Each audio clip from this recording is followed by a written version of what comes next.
디자인 세미나 제3강 디자인의 계기. 내 강의를 시작하겠습니다. 디자인의 계기입니다.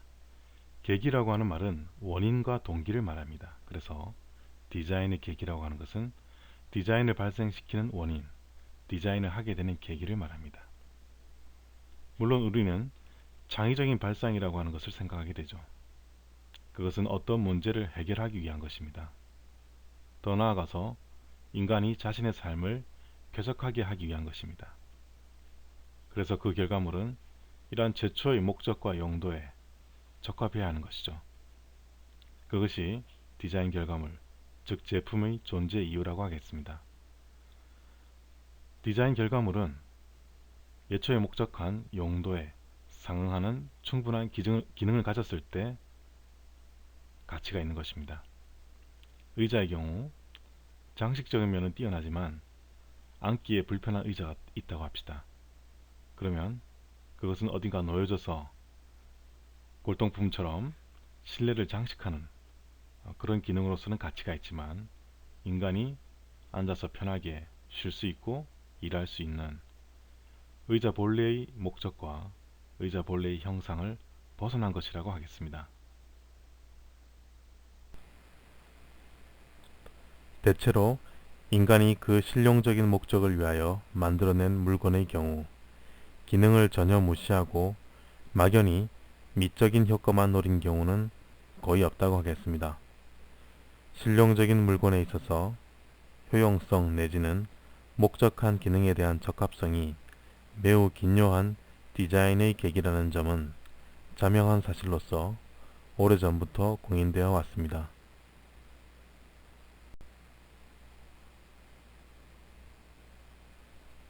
디자인의 계기란 디자인의 동기, 디자인의 결정 요소, 디자인의 원인과 같은 말로서 최종 결과물의 양태에 영향을 미치는 여러가지 요인이라고 하겠습니다. 그것은 구조적 계기, 진료적 계기, 형식적 계기, 환경적 계기, 기술적 계기, 경제적 계기로 나누어서 생각해 볼 수 있습니다. 그러면 먼저 구조적 계기에 대해서 알아보도록 합시다. 구조적 계기란 실용적 목적에 대한 적합성이라고 하는 것으로서 디자인 구성의 가장 기본적인 계기라고 하겠습니다. 한 물건이 그 한 목적적인 기능을 유효적절하게 실현하고 발휘할 수 있기 위해서는 필연적으로 그 목적에 적합한 구조가 요구됩니다. 마치 유기체에 있어서 각 부분을 구성하는 기관이 상호 긴밀한 연관을 지니고 각각의 역할을 수행하고 나아가 유기체 전체로서의 통일적인 기능을 발휘함으로써 그 생활 목적이 달성되듯이 실용적 물건의 경우에도 그 목적을 실현하기 위해서는 모든 부분이 목적에 적합한 합리적인 구조를 형성하고 각각의 역할을 다하며 전체적으로 유기적이고 통일적인 기능을 발휘할 수 있게 구성되어야 합니다.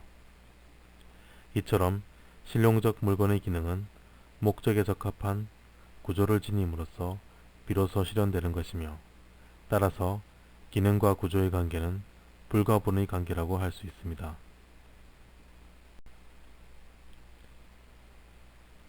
실용적 제품이 구비해야 할 품질의 하나로서 사용하기에 편리한 성질은 이상과 같은 한목적적인 구조의 형성에 의해서 발현될 수 있는 것입니다. 한편 경고성 또는 내구성이라고 하는 품질도 사용된 재료의 성질과 그 적정한 처리 가공, 그리고 거기에 따른 구조적 논리의 존중에 의거하는 것입니다. 구조가 기능의 요구에 따라 결정되고, 나아가 이 기능적 요구가 그대로 직접 물건의 외면적 형태로 시현될 경우에 그것은 가장 엄밀한 의미에 있어서 형태는 기능에 의해 결정된다고 할 수 있습니다. 이처럼 물건의 구조가 그 기능을 충분히 수행할 수 있도록 합리적으로 정연한 질서에 따라 긴밀하게 구성되었을 때 기능적 구조와 형태, 그 그 자체의 의미가 함축되게 되는 것입니다. 물건에 있어서 구조 그 자체의 의미는 이 점에서 비로소 성립될 수 있습니다.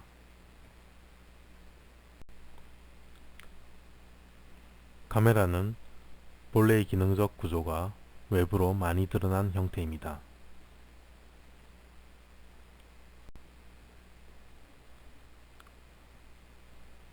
피아노는 원래 정교한 소리를 내기 위한 기능적 구조를 가지고 있지만 이를 외부로 드러내어 미적 쾌감을 주는 장식적 요소로 활용할 수 있습니다. 그러나 기능적 구조란 반드시 항상 가시적 형태를 취하고 물건의 표면에 나타난다고 말할 수는 없습니다. 물건의 구조와 기구를 보호한다고 하는 목적에서 사용자의 안전성에 대한 고려에서 그 구조의 본체를 가리는 것이 바람직한 경우가 있습니다.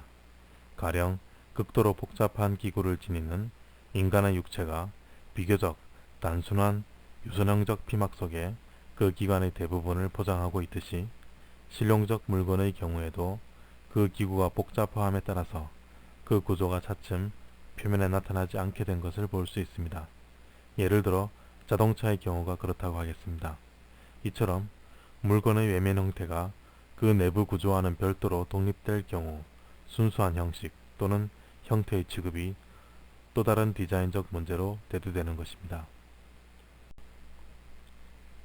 이처럼 구조는 기능을 수행하기 위한 실용조형의 기본적인 계기를 이루는 것입니다. 그러나 기능적 구조라고 하는 것은 구체적으로 실현되지 않으면 단지 추상적인 것에 불과합니다. 기능적 구조에 대한 아이디어, 즉 추상적인 이미지가 실용적 제작의 계기로서 구체적인 의의를 획득하기 위해서는 어떠한 종류의 물질에 의해서 형체화되지 않으면 안됩니다. 이에 대해서는 1강에서도 언급한 바가 있습니다. 재료적 계기에 대해서 알아봅시다. 모든 물건의 생산은 일정한 목적과 용도를 전제로 하는 만큼 그 목적과 용도에 적합한 물질적 재료를 선정하여 가공, 처리함은 물론 나아가 그 재료 고유의 성질을 활성화시키지 않으면 안됩니다. 순수 예술의 분야에서도 작가가 가진 내면의 이미지가 능동적으로 발현되는 것이 중요시되는 한편 그 표현 재료의 자연적 성질 또한 존중되고 있습니다. 또한 미학이론에서도 재료 기능이라 하여 그 의의가 매우 중요시되고 있습니다. 디자인처럼 실용을 목적으로 하는 조형의 경우에는 당연히 이 재료의 기능이 더욱 중요시되지 않을 수 없습니다. 예컨대 수채화는 유화와는 다른 방법으로 제작됩니다. 왜냐하면 수채화와 유화는 그 사용 재료의 성질이 다르기 때문입니다. 다시 말해서 수채화 물감은 투명성을 지니고 있는 탓으로 경쾌한 인상을 줄 수 있는 데 비하여 유화의 안료는 불투명하며 따라서 중후한 효과를 내는데 적합한 성질을 가지고 있습니다.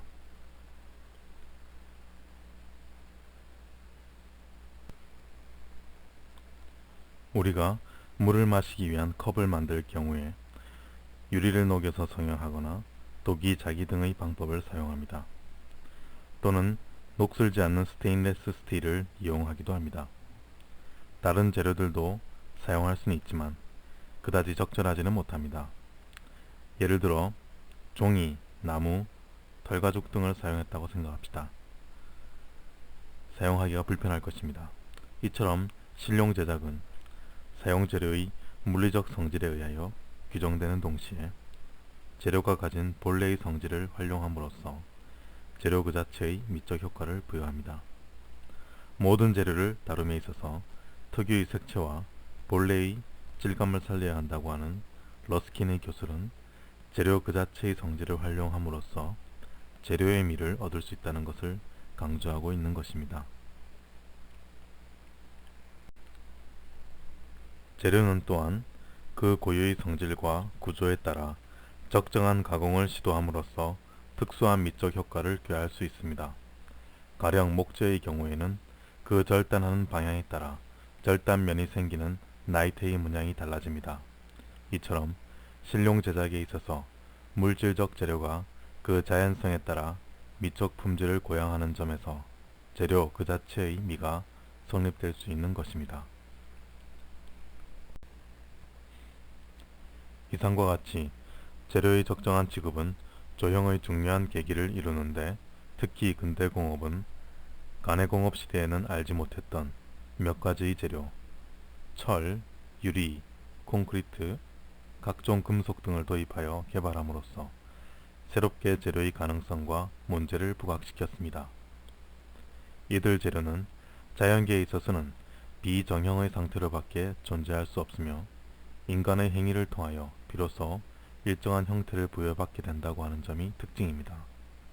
예를 들면 이전에는 건축의 주 재료였던 목재나 석재나 흙은 자연 상태에서 이미 어떤 고유의 형태 내지는 구조를 구비하고 있으며, 따라서 이들 재료에 가해지는 성형은 자연히 재료가 가진 고유의 성질에 좌우된다는 점이 많았습니다.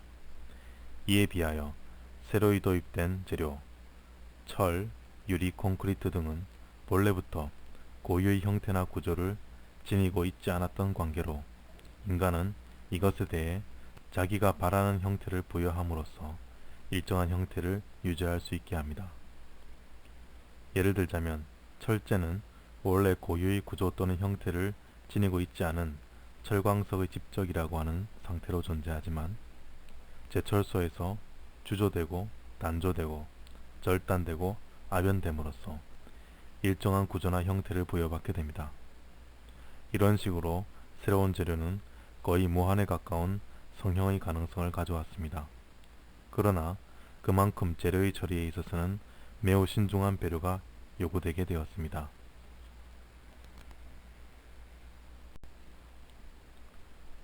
모든 재료의 취급은 그 고유의 물성을 존중하여 행해져야 하며, 따라서 새로운 재료에도 역시 그것의 물성과 무관하지 않은 구조와 형태가 새롭게 구해졌습니다. 최근에도 플라스틱 제품이 목공품의 외관이나 형태를 취한다든지 주철의 기둥 등의 고대 그리스 장식 문양을 조각하는 경우를 많이 볼 수 있으나, 이것은 재료 사용의 기본적인 원칙에 벗어나는 일입니다. 이전부터 사용해왔던 재료에서 가능한 구조와 형태에 집착함으로써 신규의 재료에도 과거의 구조와 형태를 적용하는 것은 재료와 형태 사이에 중대한 언밸런스를 초래하게 됩니다. 새로운 재료에는 그 성질에 맞는 새로운 조형을 시행해야 할 필요가 있는 것입니다.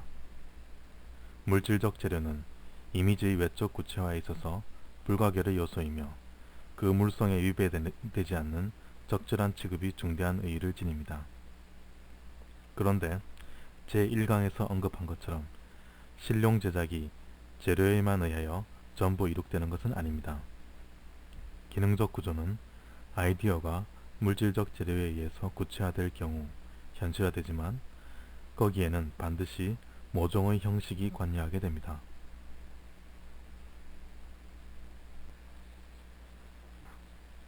디자인에 있어서 제작 활동은 일정한 실용적 기능을 어떤 물질적 재료로서 형체화하고자 하는 것이며, 이때 기능적 계기와 재료적 계기를 매개하는 것이 바로 형식이라는 것으로서 그것에 관한 취급이 또한 제작에 있어서 중요한 의미를 가지게 됩니다. 형태는 기능에 의해서 결정된다고 하는 기능주의 표어가 있듯이, 형태는 우선 기능적 계기에 의해서 결정되고 재료적 계기에 의해서 규정되지만, 또한 그것은 그 자신으로부터의 요구에 의해서도 형성됩니다. 왜냐하면 복잡한 기구를 지닌 구성체에 있어서는 기능적 구조가 반드시 그대로 외면적 형태로 나타나지 않는 경우가 있으며, 또한 형태란 단지 실용적 기능뿐만 아니라 모종의 심리적, 정서적 요소의 표현을 요구받을 수 있기 때문입니다. 한편 재료는 그 재질을 살려서 사용되는 것을 원칙으로 하지만, 그러나 가령 점토 세공에 안료를 칠한다든가 콘크리트 벽에 색 대리석 또는 타일을 붙인다든가 철금속류에 녹을 방지하는 도료를 칠하는 것 등은 사람의 눈을 속이는 위장과는 다른 것입니다.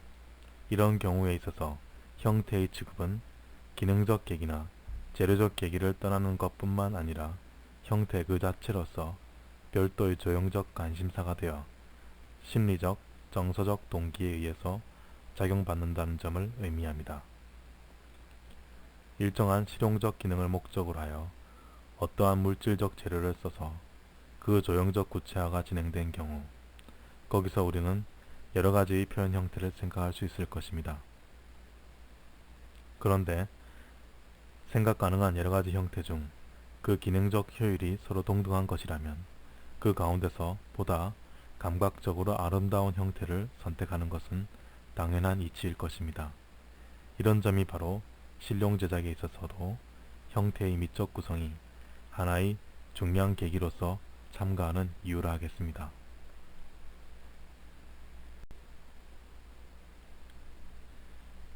디자인의 기능적 계기를 크게 손상시키지 않는 범위 내에서 인간의 미적 욕구 및 유의 본능의 요구를 수용하는 것은 좀 더 풍요로운 디자인 결과물을 탄생시킬 수 있습니다. 형태는 기능에 의해서 결정된다고 하는 슬로건을 일의적으로 해석한다면 기능을 우선으로 하고 여분의 무의미한 장식을 배제한다는 뜻이 됩니다. 형태에 불필요한 장식을 덧붙이는 것에 의해서 그 기능을 은폐하는 데까지 이른다면 확실히 장식은 죄악이 될 수 있습니다. 그러나 한편 기능만의 이례적인 강조의 결과는 그 작품의 형태를 정화하는 동시에 무취미에 가까운 차가운 양상으로 몰고 갈 수 있음을 우리는 잘 알고 있습니다. 인간에 의해서 일상적으로 사용되는 물건이기 때문에 거기에는 나름대로의 아치 있는 표현, 즉 지적되지 않을 만큼의 장식이 있을 수 있다는 것은 구태여 부정할 이유가 없습니다. 다만 우리가 이야기할 수 있는 것은 과거에 보여졌던 것처럼 기능적 구성 형태 자체에 존재하는 미적 가치를 인식하기 이전에 단순히 덧붙인 것에 지나지 않는 장식으로서 물건을 미화하려는 태도는 배제되어야 한다는 것입니다.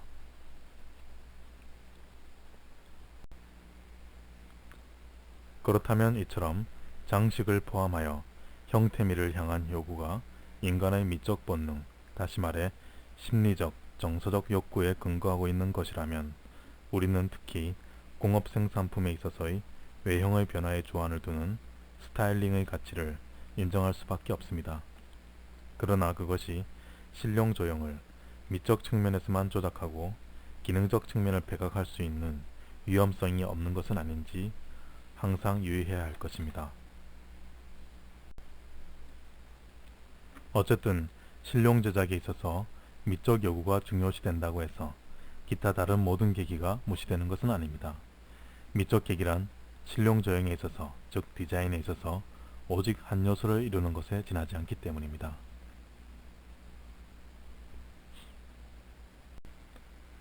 환경적 계기에 대해서 알아봅시다. 하나의 디자인된 결과물은 앞서 열거한 계기들, 즉 기능, 구조, 재료, 형식 등의 모든 요구에 부응하고 그들 모두의 조건을 충족함으로써 완결된 구성체를 형성하게 됩니다. 그러나 이것만으로는 아직 충분하지 않습니다. 왜냐하면 실용적 용도에 쓰이는 물건이란 생활의 환경과의 관련을 떠나서 있을 수 없기 때문입니다.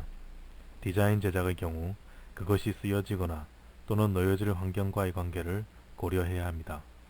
특히 그 물건의 일정한 환경과 직접 결부되어 있을 경우에는 그것과의 관계가 한층 주의 깊게 고려되어야 합니다.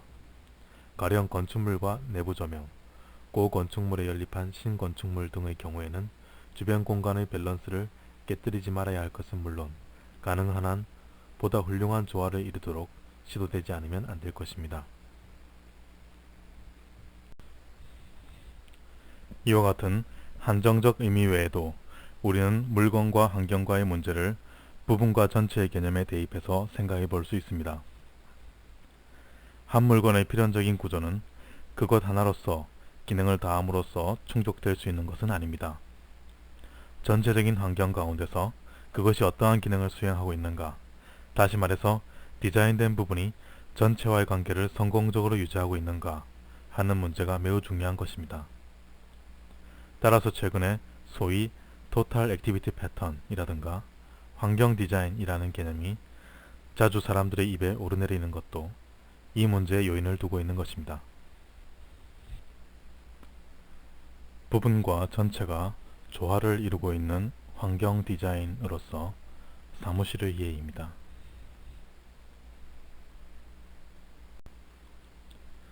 디자인된 물건과 환경과의 관계는 시대적 혹은 양식적 진전과 더불어 새로운 문제를 야기합니다. 예컨대 규격화된 사무실에 놓인 철제 테이블이나 의자처럼 공업화된 환경 속에서의 공업제품의 경우에는 물건과 환경이 그 생성의 질을 같이 하고 있다는 점에서 환경의 문제는 일단 도외시될 수 있습니다. 그러나 공업제품이 오랜 수공예적 환경 속에 놓인다든가 또는 그 반대의 경우에는 거기에 부조화가 있을 수 있습니다. 따라서 여기에서도 물건과 환경의 조화 문제가 요구되는 것입니다. 제품과 주변 환경과의 조화의 예로서 오래된 책과 어울리게 디자인된 철제 책꽂이의 예를 들어보겠습니다. 그러면 기술적 계기에 대해서 알아봅시다. 지금까지 강의를 요약하자면 디자인 제작이란 어떠한 물질적 재료를 이용하여 여기에 적절한 가공 처리를 시행하여 소정의 실용적 기능을 수행할 수 있는 구조를 부여할 뿐만 아니라 보는 이 혹은 사용하는 이의 미적 요구에 합치된 형태로서 이것을 성형하고 나아가서 이것이 놓여질 환경 전체와의 유기적 조화를 이루는 것을 의미합니다. 그런데 이와 같은 모든 제작 활동을 유효하게 이끌어갈 수 있는 수단과 방법이 곧 기술인 것입니다. 그러므로 기술 역시 디자인 제작의 소기 목표 달성을 가능하게 하는 불가결의 요소라 하겠지만 동시에 한편으로는 제작 기술에 의해서 제작되는 형태가 한정되기도 합니다. 즉 재료를 가공하고 변형하기 위하여 사용되는 수단으로서의 도구나 기계의 성능 또는 제작자의 기교적 능력 여하에 따라서 만들어질 물건의 기능이나 표현 형태가 제약을 받게 되는 것입니다.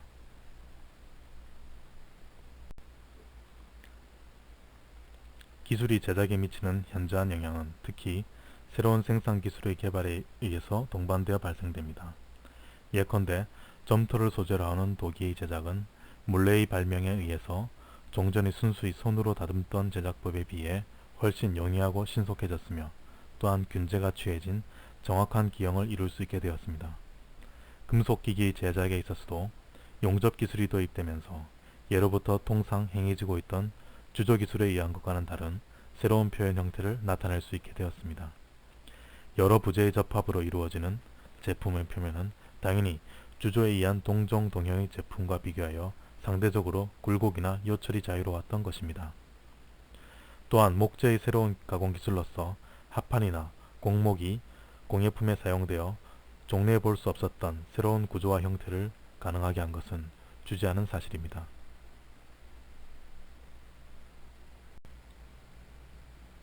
생산기술의 획기적인 변화는 가장 보편적인 견지에서 본다면 수공생산으로부터 공업생산으로의 변화에서 일어났습니다.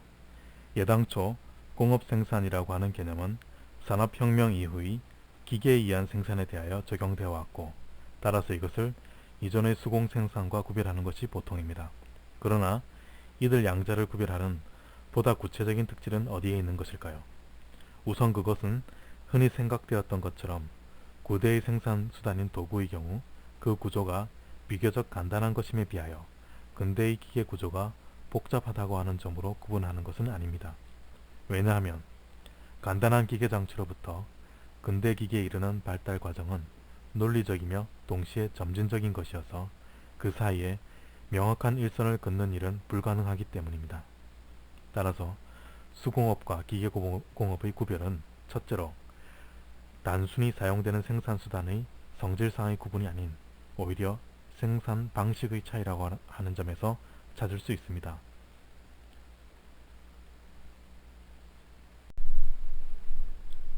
르꼬르비제가 과거의 도구는 항상 인간의 손안에 있었으나 현대의 도구는 우리들 손밖에 있으므로 해서 인간은 소나기에 넣을 수 없는 도구 앞에서 숨을 죽이고 있다 라고 말한 것처럼 수공업에서는 인간의 손이 직접 생산에 참가했던 것에 비해 기계공업에서는 간접적으로 참가하게 됩니다. 또한 수공 생산에서는 생산 공정의 처음부터 끝까지 한 사람의 인간이 관리하는 것에 비해 기계공업에서는 노동이 세분됩니다. 즉 생산의 실제 작업을 한 개인이 수행하던 것에서 다수가 수행하는 것으로 바뀌었습니다.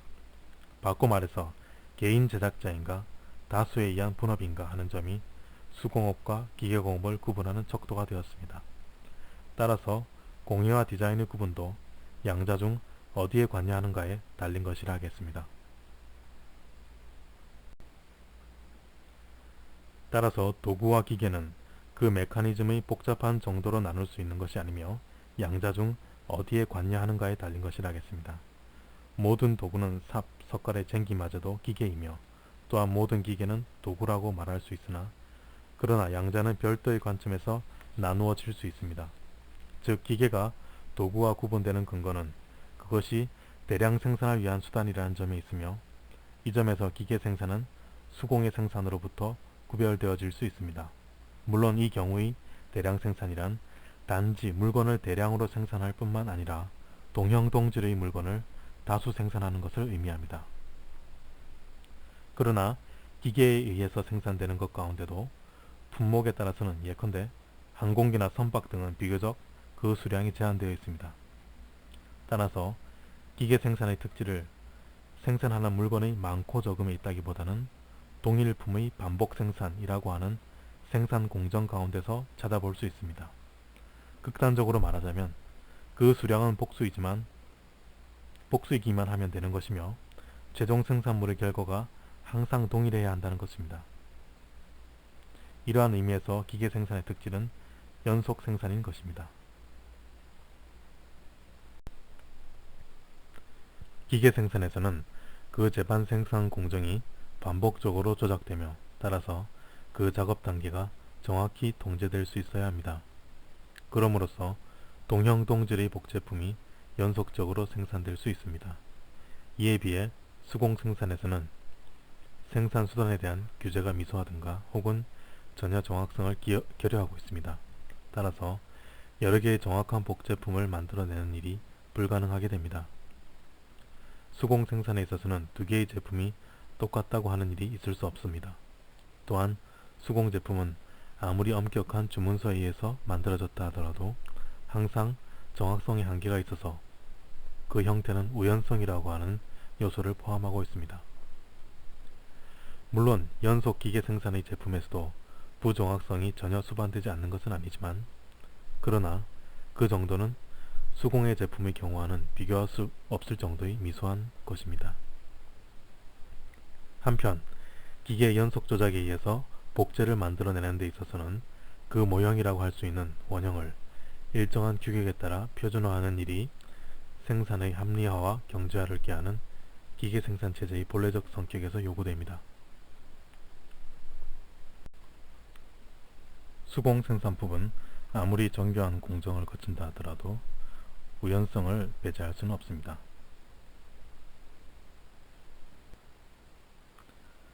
이처럼 기계공업적 생산에 있어서는 분업이라고 하는 생산 방식으로 인해 생산의 전 공정을 관리하는 제작 주체의 직접적인 관여가 비교적 희박해질 수밖에 없습니다. 더욱이 수공 생산의 경우처럼 인간의 손이 직접 생산에 참가하지 않기 때문에 기계 제품에서 수공 제품과 같은 의미로서의 제작자 개인의 개성이 묻어나오는 일은 없어진 것입니다. 따라서 기계 생산에 있어서 개성적인 표현은 매우 곤란한 것 같이 여겨집니다. 더욱이 기계 생산이 그 본래의 요구에 따라 규격화의 방향을 점점 더 추진하고 있는 상황에서는 그 여지가 더욱 작아질 수밖에 없다고 하겠습니다.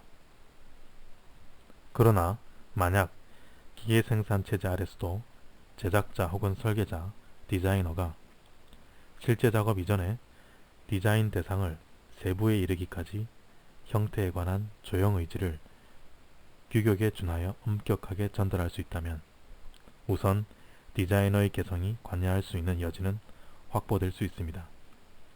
나아가서 제작 과정이 이미 규격화된 요소들의 구성이라고 하는 것 속에 자신의 창조력을 발휘할 수 있다면 그러한 전제 조건에서도 제작물의 개성적인 특징을 발현시킬 수 있을 것입니다. 이러한 전제 조건이라 함은 비록 전체의 구성 요소 가운데 얼마 되지 않는 여지로서의 영역일지라도 개인의 창조적 의지 여하에 따라 그것을 극대화시킬 수 있을 것입니다. 이와 같은 사정은 마치 우리가 입는 복장이 아무리 양식화되었을 망정 아직 개인 스스로의 개성을 표현할 수 있는 여지를 충분히 남기고 있는 것과 마찬가지입니다. 그로피우스는 이 부분에 관하여 규격화의 압제에 따라 개성이 파멸되어 간다고 하는 의구심은 검토할 만한 값어치도 없는 신화, 즉 검증되지 않은 이야기에 지나지 않는다고 하였습니다. 특히 생산 과정이 한 사람의 인간에 의하지 않고 여러 사람의 공동 작업에 의해 행해질 경우에는 개인적 성격의 표현이란 거의 있을 수 없는 것처럼 보입니다. 그러나 이 경우에도 만약 개성의 의미를 확장하여 개인적 차원을 넘어선 공동체의 정신적 통일까지 끌어올린 차원에서 생각한다면 또한 제작자들이 일정의 공동체 의식을 지니고 일에 임한다면 그 소산물에 그 그룹이나 그것이 속하는 기업체, 나아가서는 민족이나 시대와 같은 공동체의 미의식이 반영되고 구현될 수 있을 것입니다. 그리고 이러한 예는 지금까지 실제로 드물지 않게 이루어져 왔습니다. 마지막으로 경제적 계기에 대해서 알아보겠습니다. 규격화가 생산의 합리화와 함께 경제화를 꾀하는 기계 생산 시대의 본래적 요구에 기인한다는 것은 앞서 지적하였습니다. 경제성이 제작의 한 중요한 계기를 이루는 것은 비단 이 경우에만 한정되는 것은 아닙니다.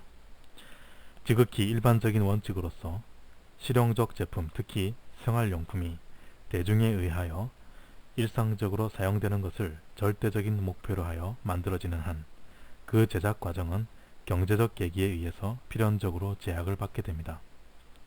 최소의 비용으로 최대의 이윤을 얻고자 하는 것이 생산자의 요구임에 비하여 우수한 제품을 가능한 한 저렴한 가격으로 구입하고자 하는 것이 일반 소비자의 요구입니다. 그러므로 디자인은 그 제작 과정이 생산과 판매의 양면에 걸친 경제적인 요구에 응하지 않으면 안됩니다. 아무리 견고한 재료에 의해 기능적으로 뛰어난 구조를 구비하고 아름다운 형태를 지닌 물건이라 할지라도 지나치게 비싼 값이라면 시장성을 획득할 수가 없습니다. 따라서 일반의 용품으로서 사용될 수 있기 위해서는 이상과 같은 경제적 요구를 따라야 할 것입니다. 대량 생산품의 경우뿐만 아니라 공예와 같은 일품 제작물의 경우에 있어서도 가능한 한 저렴한 가격으로 생산 공급하는 것이 실용적 제작의 원칙이라고 할 수 있겠습니다. 그러나 아무리 가격을 저렴하게 한다 하더라도 그것 때문에 물건의 품질이 저하되는 것은 실용적 제작의 본질을 잃는 것으로서 결코 허용될 수 없습니다. 부여된 최소한의 비용으로 가능한 한 우수한 제품을 만드는 일이 실용적 제작의 지워진 과제라 할 수 있겠습니다. 사실 탁월한 조형 계획이란 제품의 설계에 임하여 물건의 구조와 형태를 간소화하고 재료와 노력의 절감을 꾀하는 것에 의해서 생산비를 낮은 수준에 둘 수 있는 것이라고 하겠습니다. 이 문제에 대해서는 차후 계속 언급되겠지만 우선 실용적 제작 과정은 경제적 계기에 의해서 제작되면서 동시에 그 요구를 적극적으로 충족시킬 수 있도록 시도되지 않으면 안 되는 것입니다. 대중에 의해서 사용되는 것을 목표로 생산되는 제품의 경우에는 그 외관이 매상에 직접 영향을 주기 때문에 생산자는 제품의 외형을 소비자의 기호에 부응하도록 제작하는 것이 상례입니다. 그리고 판매 실적의 유지 및 신장을 목적으로 하여 현존의 제품을 의도적으로 진부화시킴으로써 제품의 외형을 일부러 갱신하는 방식을 사용하기도 합니다. 원래 대중의 취미와 성향은 낡은 것을 버리고 새로운 것을 취하는 이른바 유행에 좌우되는 경향을 그 소비 소비 생활의 패턴에 지니고 있습니다. 따라서 거기에 대응하여 생산자는 항상 제품을 개량 내지는 개장하거나 또는 새로운 제품을 개발할 것을 요청받습니다. 더욱이 이러한 제품은 형태 자체가 자신을 광고 선전하는 기능을 지니고 있기 때문에 끊임없이 새로운 외관을 지니고 있어야 합니다. 동일한 형태를 장기간에 걸쳐 지속하는 것은 곧 대중으로 하여금 권태를 느끼게 하고 제품 자체가 발휘하는 광고적 효과를 함멸시키는 속성이 있습니다. 따라서 제품의 외형을 갱신하는 일은 그 나름대로의 의미가 있다고 할 수 있겠습니다. 그러나 기업이 이윤을 추구하기에 급급한 나머지 인위적인 진보와 방책을 과도하게 추진한다면 실용조형은 그 윤리적, 사회적 기반을 잃게 됩니다. 실용적 제작은 그 본질이 애당초 이와 같은 인위적 진보화에 있는 것이 아니기 때문입니다.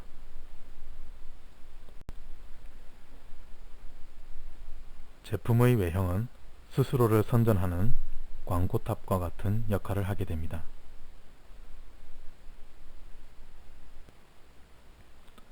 지금까지 보아온 것처럼 실용적 제작은 기능, 구조, 재료, 형식, 환경 등의 각각의 계기에 관한 각각의 요건을 충족함과 동시에 생산자 및 소비자의 요구에 의한 경제성의 고려 혹은 생산 기술상의 제반 조건에 의해 제약되어지고 있습니다.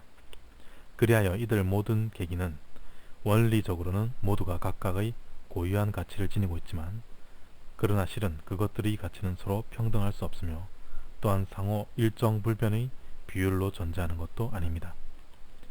실제로 각 계기는 적용되는 경우에 따라서 상호 그 가치를 강화하든가 감축하든가 하는 방식으로 적용됩니다. 어떤 경우에는 한 계기가 다른 것에 우선하며 또 어떤 경우에는 어느 계기가 다른 계기에 대체되기도 합니다. 따라서 이들의 이질적인, 더욱이 때로는 서로 대극적인 성향마저 보이는 각각의 계기를 상호 긴밀한 유기적 관련에서 감안하고 종합하며 하나의 전체로 파악함으로써 실용제작, 즉 디자인은 성립하게 되는 것입니다. 따라서 그와 같은 제작의 설계를 담당하는 디자이너는 이러한 의미에서 종합적 조직자라야 합니다. 즉 디자이너란 물건 그 자체의 기본적인 요구에 대한 깊은 통찰력을 지녀야 함은 물론이고 이상에서 서술한 각각의 계기들을 충분히 이해하고 있어야 합니다. 뿐만 아니라 경제, 사회, 윤리과학 등에 걸친 폭넓은 시야가 요구되며 그렇게 함으로써 인간의 생활 환경을 구성하는 것들에 대하여 깊이 사고하고 실제 디자인에 반영할 수 있게 됩니다. 디자인 세미나 제3강 강의를 마치도록 하겠습니다. 여러분 수고 많았습니다.